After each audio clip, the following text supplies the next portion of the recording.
మీరు చూస్తున్నారు S8 news. Welcome to S8 news. ముందుగా బులెటిన్ లో హెడ్లైన్స్ చూద్దాం.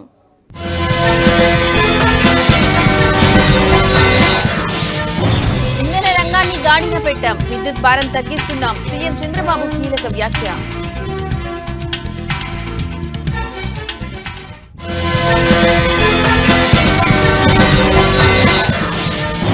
ఐబొమ్మకు షాక్, సినీ ప్రముఖులతో హైదరాబాద్ సైబర్ క్రైమ్ పోలీసులు కీలక భేటీ.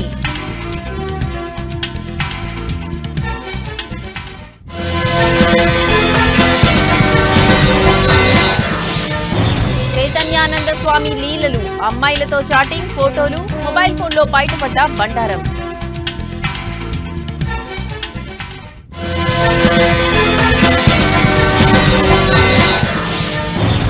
ట్రోఫీని మేం వద్దనలేదు, వాళ్లే ఎత్తుకెళ్లారు. అసలు విషయం చెప్పిన భారత్ కెప్టెన్.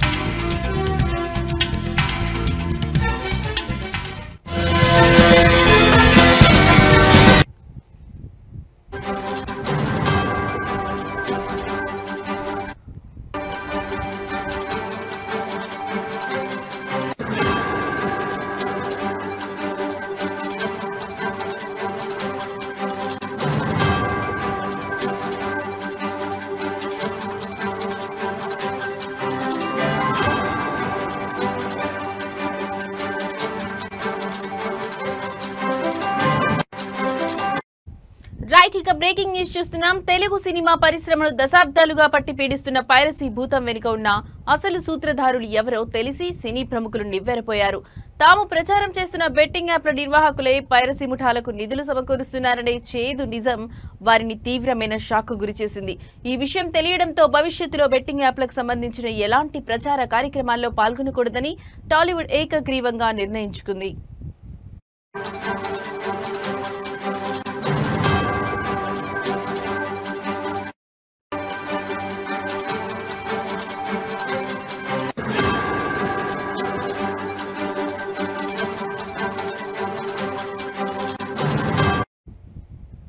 ఇటీవల భారీ పైరసీ ముఠాలను అరెస్ట్ చేసిన హైదరాబాద్ సిటీ సైబర్ క్రైమ్ పోలీసులు ఈ కేసుకు సంబంధించిన పూర్తి వివరాలను తెలియజేసేందుకు మంగళవారం నగరంలో సినీ పరిశ్రమ పెద్దలతో ఒక ప్రత్యేక సమావేశాన్ని ఏర్పాటు చేశారు. ఈ సమావేశానికి అగ్ర హీరోలు చిరంజీవి, నాగార్జున, వెంకటేష్, నాని, నాగచైతన్యతో పాటు ప్రముఖ నిర్మాత దిల్ రాజు, పలువురు దర్శకులు, డిజిటల్ మీడియా కంపెనీల ప్రతినిధులు హాజరయ్యారు.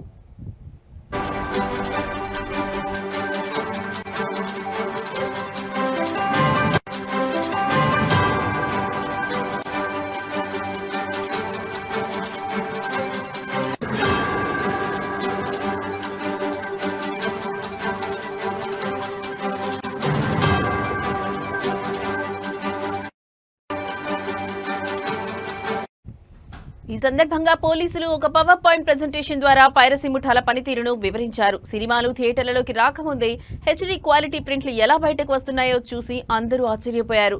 డిజిటల్ మీడియా సంస్థల సర్వర్లలో ఉన్న బలహీనమైన సైబర్ భద్రతను ఆసరాగా చేసుకుని హ్యాకర్లు సినిమాలను దొంగిలిస్తున్నారని పోలీసులు తెలిపారు. ఈ హ్యాకర్లకు, పైరసీ ముఠాలకు బెట్టింగ్ యాప్ల నిర్వాహకులు భారీగా డబ్బు చెల్లిస్తున్నారని ఆధారాలతో సహా వివరించారు.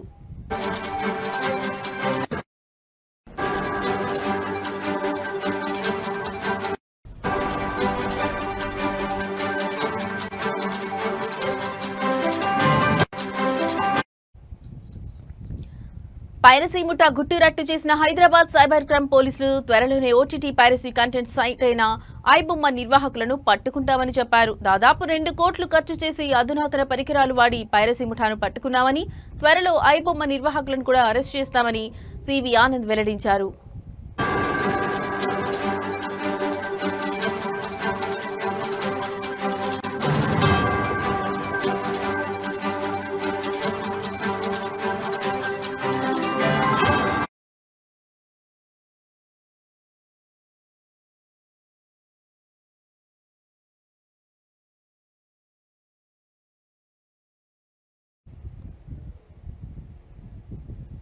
రాష్ట్రంలోని విద్యుత్ వినియోగదారులకు మేలు జరిగేలా ఒక కీలకమైన ముందడుగు పడింది.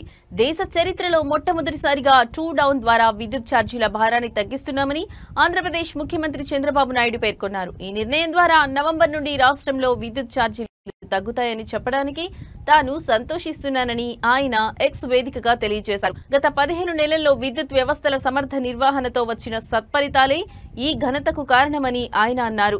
ఇతర రాష్ట్రాలతో పవర్ స్వాపింగ్ విధానం ద్వారా పీక్ డిమాండ్ ఉన్న సమయాల్లో అధిక ధరలకు విద్యుత్ కొనుగోలు చేసే విధానానికి అడ్డుకట్ట వేశామన్నారు. స్వల్పకాలిక కొనుగోళ్లలో ఎక్కువ ధరకు విద్యుత్ కొనుగోలు చేయాల్సిన అవసరం లేకుండా పవర్ స్వాపింగ్ ఉపయోగపడుతుందని ఆయన తెలిపారు. పీఎం కుసుమ్ స్కీమ్ ద్వారా రైతులకు ఉచితంగా సౌర విద్యుత్ అందిస్తున్నామని, పీఎం సూర్యఘర్ కింద ఎస్సీ ఎస్టీలకు ఉచితంగా సోలార్ విద్యుత్ అందుతోందని ఆయన అన్నారు. ఈ పథకంలో ఓబీసీ వినియోగదారులకు గరిష్టంగా 98,000 వరకు సబ్సిడీ ఇస్తున్నామని, అంతేకాకుండా 1500 మెగావాట్ల సామర్థ్యంతో బ్యాటరీ ఎనర్జీ స్టోరేజ్ సిస్టమ్ను ఏర్పాటు చేస్తున్నామని ఆయన వెల్లడించారు. ఇలా అనేక చర్యలతో కూటమి ప్రభుత్వం సమర్థవంతమైన నిర్వహణతో విద్యుత్ రంగాన్ని గాడిలో పెట్టిందని ఆయన అన్నారు. కాలంలో మీరు చూస్తే సూపర్ 6 కార్యక్రమాలు తీసుకున్నాం. దీనివల్ల పేదవాళ్ళందరికీ కూడా అనేక కార్యక్రమాల ద్వారా లబ్ధి పొందే పరిస్థితి వచ్చింది. అదే మరి నిన్న మొన్న మీరు ఒక పక్కన చూస్తే ఏదైతే సూపర్ జీఎస్టీ ప్రతి ఒక్కరికి సూపర్ సేవింగ్స్ వచ్చే అవకాశం వచ్చింది. అంటే కొనుగోలు శక్తి పెరిగింది. పేదవాళ్ళందరూ కూడా ఇంత మునుపు కట్టే పన్నుల నుంచి ఎక్కువ రాయితీలు వస్తున్నాయి. దీనిపైన ఆదాయం పెంచుకుని ఏది కావాలంటే కొనుక్కునే అవకాశం కూడా వచ్చింది. అటు కేంద్రం ఇటు రాష్ట్రం రెండు ప్రభుత్వాలు కూడా పేద మధ్య తరగతి కుటుంబాలను ఆదుకునే ప్రభుత్వాలు. ఈ రెండు ప్రభుత్వాలని దుర్గమ్మ తల్లి చల్లగా ఆశీర్వదించమని, మాకు ఇంకా శక్తినిచ్చి ఈ రాష్ట్రాన్ని దేశాన్ని ముందుకు తీసుకుపోవడంలో అన్ని విధాలా సహకరించమని, ఆశీస్సులిమ్మని అమ్మవారిని ప్రార్థిస్తున్నా. ఈ సంవత్సరం మీరు చూస్తే 14-15లోనే కొన్ని పనులన్నీ కూడా ఘాట్ రోడ్ అభివృద్ధి చేశాం. అదే మరి దాతల కోసం ఒక 9 కోట్లతో డార్మెంటరీ కాంప్లెక్స్ నిర్మాణం చేశాం. మహామండలంలో మండపంలో 4 హైస్పీడ్ లిఫ్ట్లు ఏర్పాటు చేశాం. పుష్కరాల సందర్భంగా 1000 కోట్ల రూపాయలు ఖర్చు పెట్టి ఘాట్లు అదే మరిగా అనేక అభివృద్ధి కార్యక్రమాలు చేశాం. ఈ రోజు మళ్లీ 1500 మంది సామర్థ్యంతో 25 కోట్లతో నిర్మిస్తున్నటువంటి అన్నప్రసాద భవనం 6 నెలల్లో పూర్తవుతుంది.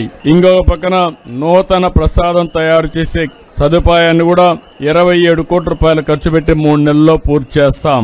ఇది కాకుండా ప్రధాన ఆలయానికి సమీపంలోని పూజలు సేవల కోసం ఒక 5,50,00,000 రూపాయలు ఖర్చు పెట్టి పూజా మండపాన్ని నిర్మాణం చేస్తాం. దాతల సహకారంతో యాగశాల ఏర్పాటు చేయడం, ప్రవేశ ద్వారం నుండి మహామండపం వరకు 14 కోట్ల రూపాయలు.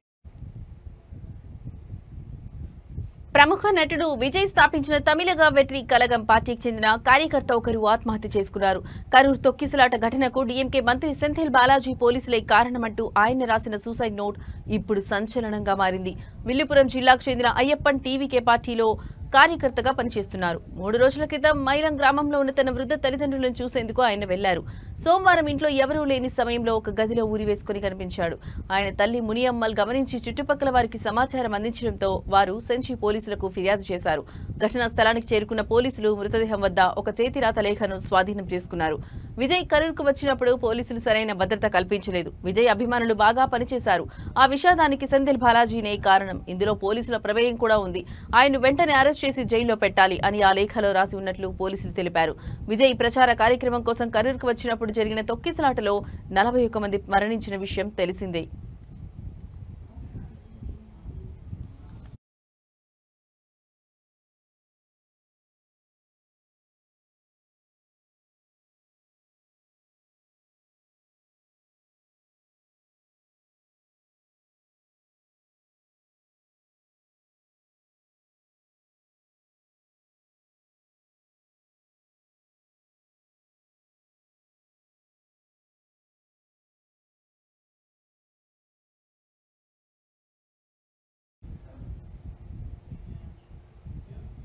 బాలీవుడ్ ప్రముఖ నటి హిమాచల్ ప్రదేశ్లోని మండి ఎంపీ కంగనా రనౌత్కు పంజాబ్లోని భటిండా కోర్టులో ఎదురు దెబ్బ తగిలింది. తనపై నమోదైన పరువు నష్టం కేసులో వ్యక్తిగత హాజరు నుంచి మినహాయింపు ఇవ్వాలని ఆమె పెట్టుకున్న అభ్యర్థనను న్యాయస్థానం తిరస్కరించింది.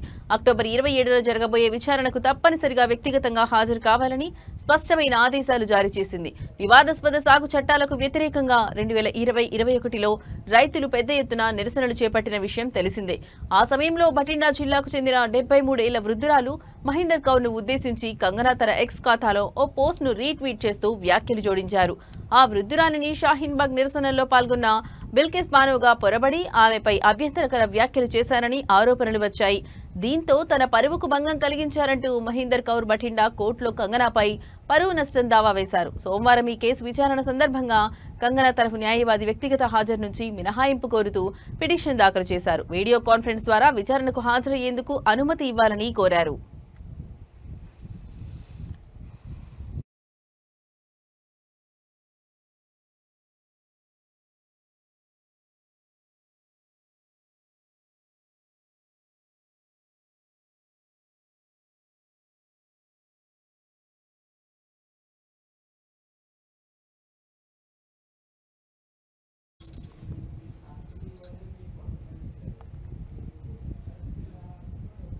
ఆసియా కప్ ఫైనల్లో టీమిండియా విజయం సాధించినా ట్రోఫీని అందుకోలేకపోయిన వివాదం ఇంకా కొనసాగుతూనే ఉంది. ఈ గొడవకు తెరదించేందుకు బదులుగా Asia cricket council chief Mohsin Naqvi మరో కొత్త మెలిక పెట్టారు. విజేతగా నిలిచిన భారత జట్టుకు మెడల్స్ అందించడానికి తాను సిద్ధంగా ఉన్నానని, అయితే దానికోసం ఒక అధికారిక కార్యక్రమం ఏర్పాటు చేయాలని ఆయన షరతు విధించినట్టు తెలుస్తోంది. ఈ విషయాన్ని ఆయన ఆసియా కప్ నిర్వాహకులకు తెలిపారని, కానీ అలాంటి కార్యక్రమం జరిగే అవకాశాలు చాలా తక్కువని సమాచారం. దీంతో ఈ ప్రతిష్టంభన ఇప్పట్లో వీడియోలా కనిపించడం లేదు. Mohsin Naqvi Pakistan cricket board chairman గా కూడా వ్యవహరిస్తున్నారు. దుబాయ్లో జరిగిన ఫైనల్ మ్యాచ్లో పాకిస్తాన్పై భారత్ 5 వికెట్ల తేడాతో ఘన విజయం సాధించింది. మ్యాచ్ అనంతరం బహుమతుల ప్రదానోత్సవంలో ఏసీసీ చీఫ్ నఖ్వీ చేతుల మీదుగా ట్రోఫీ మెడల్స్ తీసుకునేందుకు భారత ఆటగాళ్లు నిరాకరించారు. నఖ్వీ గతంలో పలుమార్లు భారత వ్యతిరేక వ్యాఖ్యలు చేయడమే దీనికి ప్రధాన కారణం. ఈ విషయంలో భారత జట్టుకు బీసీసీఐ పూర్తి మద్దతు ప్రకటించింది.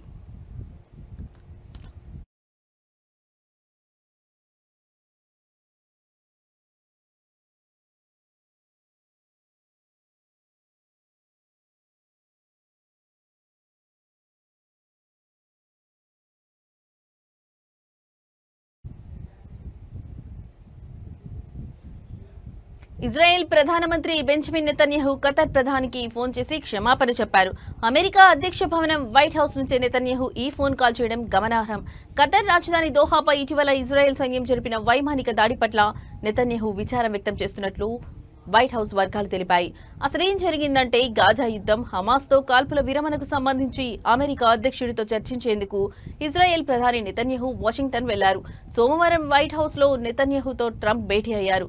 ఈ సందర్భంగా దోహాపై ఇజ్రాయెల్ జరిపిన వైమానిక దాడి విషయాన్ని ట్రంప్ ప్రస్తావించారని, ఓవైపు శాంతి చర్చలు జరుపుతుండగా దాడి ఎలా చేస్తారని ఆగ్రహం వ్యక్తం చేశారని సమాచారం.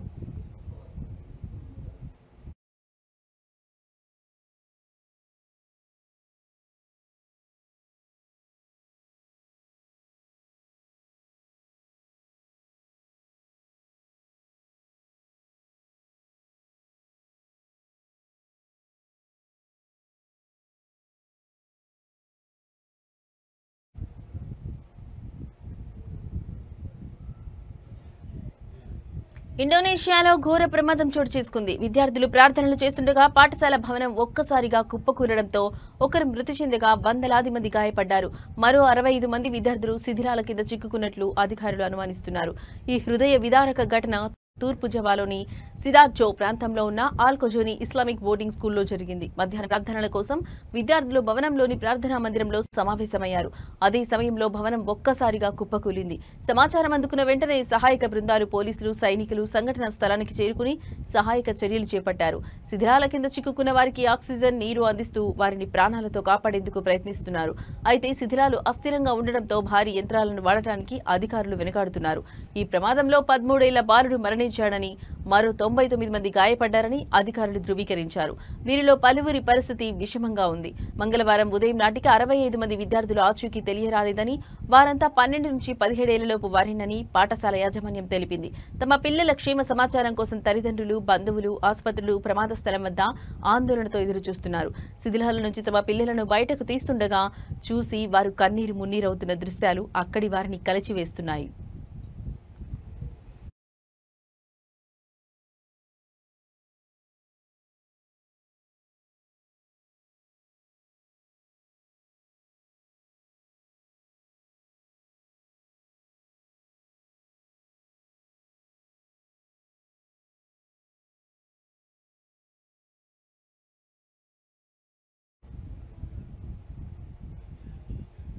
సీనియర్ నటులు చిరంజీవి బాలకృష్ణ మధ్య తలెత్తిన వివాదం మరింత ముదరకుండా సద్దుమణిగింది. బాలకృష్ణపై కేసులు పెట్టేందుకు సిద్ధమైన అభిమానులను స్వయంగా మెగాస్టార్ చిరంజీవి వారించడంతో పెద్ద గొడవ సద్దుమణిగినట్లయింది.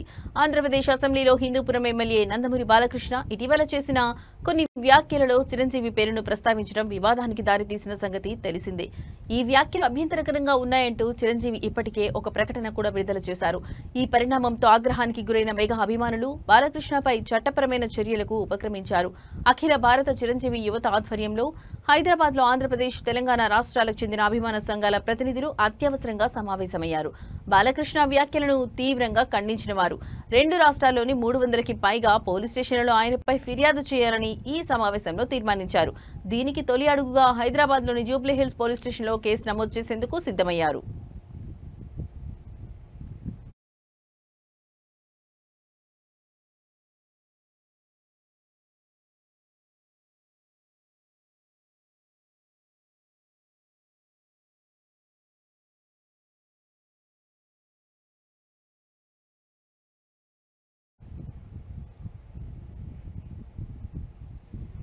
ఉత్తరప్రదేశ్లోని గజియాబాద్ లో పేరు మోసిన నేరస్తుడు తన జన్మదిన వేడుకలను ఘనంగా జరుపుకున్నాడు. మిత్రులను పిలిచి బార్లో పార్టీ ఇచ్చాడు. పనిలో పనిగా స్థానిక పోలీసులను పార్టీకి ఆహ్వానించాడు.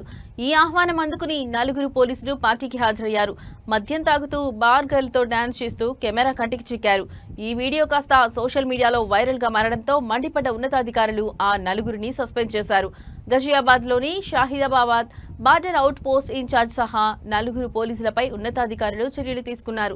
సోమవారం రాత్రి వారంతా స్థానిక నేరస్తుడు ఇర్షాద్ మాలిక్ పుట్టినరోజు వేడుకల్లో పాల్గొన్న వీడియో వెలుగులోకి రావడంతో వారిని సస్పెండ్ చేశారు. ఈ వీడియోలో వారు 4 ఫుల్ జోష్ లో కనిపించడం విశేషం. చేతిలో బీర్ బాటిల్ తో మ్యూజిక్ కు అనుగుణంగా చిందులు వేయడం వీడియోలో స్పష్టంగా కనిపిస్తుంది. దీనిపై స్థానిక డీసీపీ నిమిష్ పటేల్ తీవ్ర ఆగ్రహం వ్యక్తం చేశారు. నేరస్తుడిచ్చిన పార్టీకి వెళ్లడమేంటని మండిపడుతూ ఆ 4 సస్పెండ్ చేశారు.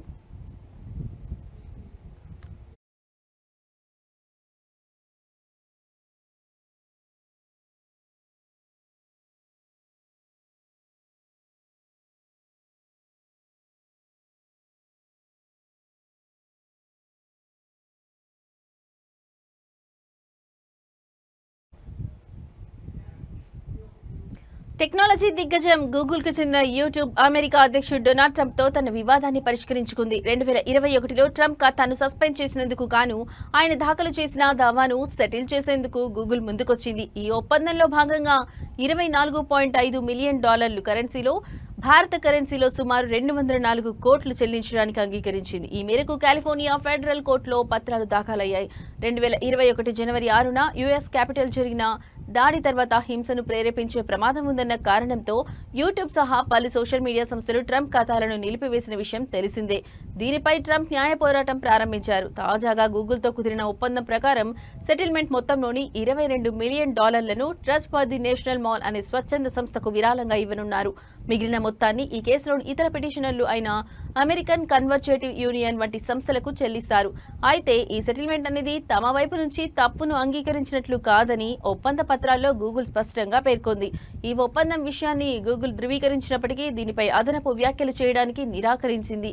అక్టోబర్ 6న ఓక్లాండ్లోని కోర్టులో ఈ కేసుపై విచారణ జరగాల్సి ఉండగా సరిగ్గా వారం రోజుల ముందే ఇరు పక్షాల మధ్య రాజీ కుదరడం గమనార్హం.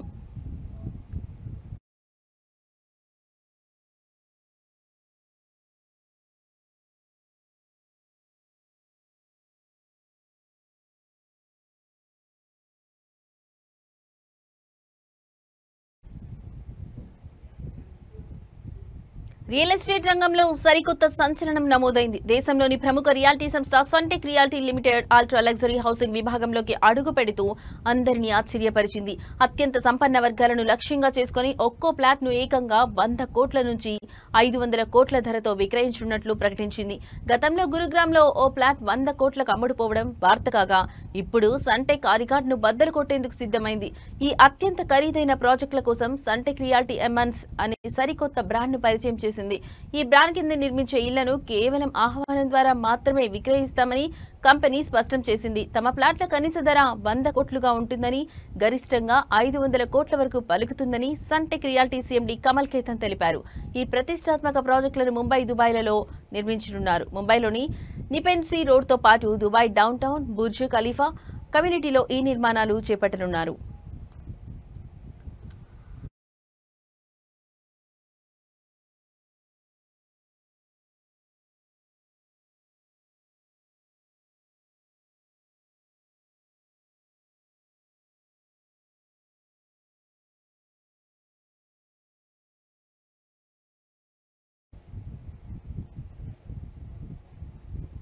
హైదరాబాద్ నగర నూతన పోలీస్ కమిషనర్ గా సీనియర్ ఐపీఎస్ అధికారి విసి సజ్జనార్ మంగళవారం బాధ్యతలు చేపట్టారు. నగర పోలీస్ కమిషనరేట్ కార్యాలయంలో ప్రత్యేక పూజలు నిర్వహించిన అనంతరం ఇప్పటి వరకు సిపిగా ఉన్న సివి ఆనంద్ నుంచి ఆయన అధికారికంగా బాధ్యతలు స్వీకరించారు. గత 4 ఏళ్లుగా తెలంగాణ రాష్ట్ర రోడ్డు రవాణా సంస్థ టీఎస్ఆర్టీసీ మేనేజింగ్ డైరెక్టర్ గా పనిచేస్తున్న సజ్జనార్ సుదీర్ఘ విరామం తర్వాత మళ్లీ పోలీస్ శాఖలో కీలక బాధ్యతలు చేపట్టారు. 3 రోజుల క్రితం రాష్ట్ర ప్రభుత్వం ఉన్నత స్థాయి ఐపీఎస్ అధికారుల బదిలీలు చేపట్టిన విషయం తెలిసిందే. ఈ బదిలీలో భాగంగా సజ్జనార్ ను హైదరాబాద్ సిపిగా నియమించారు. ఇంతకాలం నగర కమిషనర్ గా సేవలందించిన సివి ఆనంద్ ను ప్రభుత్వ హోంశాఖ ముఖ్య కార్యదర్శిగా బదిలీ చేసింది. ప్రభుత్వ ఉత్తర్వుల మేరకు ఆయన తన బాధ్యతలను సజ్జనార్ కు అప్పగించారు. ఈ కార్యక్రమానికి పలువురు ఉన్నతాధికారులు హాజరయ్యారు.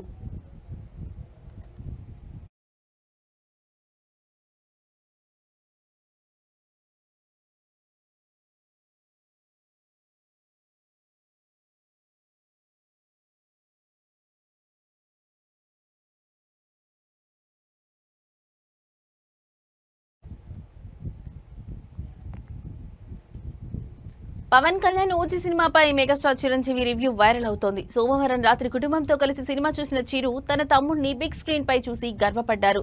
సుజిత్ దర్శకత్వం, పవన్ స్వాగ్, తమన్ సంగీతం, విజువల్స్ అద్భుతమని ప్రశంసించారు. హాలీవుడ్ ప్రమాణాలతో రూపొందించిన ఈ గ్యాంగ్స్టర్ చిత్రం అభిమానులకు సరైన విందు అని పేర్కొన్నారు. మెగా ఫ్యామిలీ అంతా కలిసి సినిమా చూసిన ఫోటోలు సందడి చేస్తున్నాయి.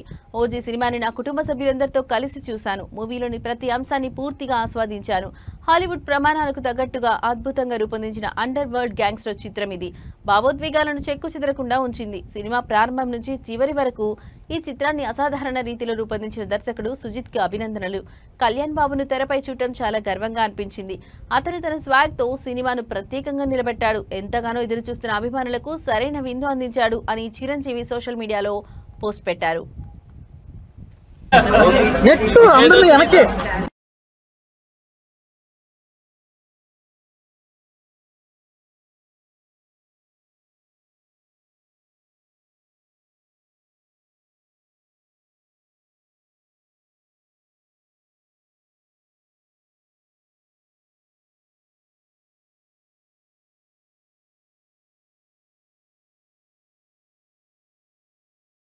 Sir 1 word about OG. Sir ఒక్క ఓజీ గురించి ఒక్క మాట. సార్ పవన్ ఫ్యాన్స్ కి పండగ అనుకోవచ్చు. ఎవరు నెట్టు అందరూ వెనకే.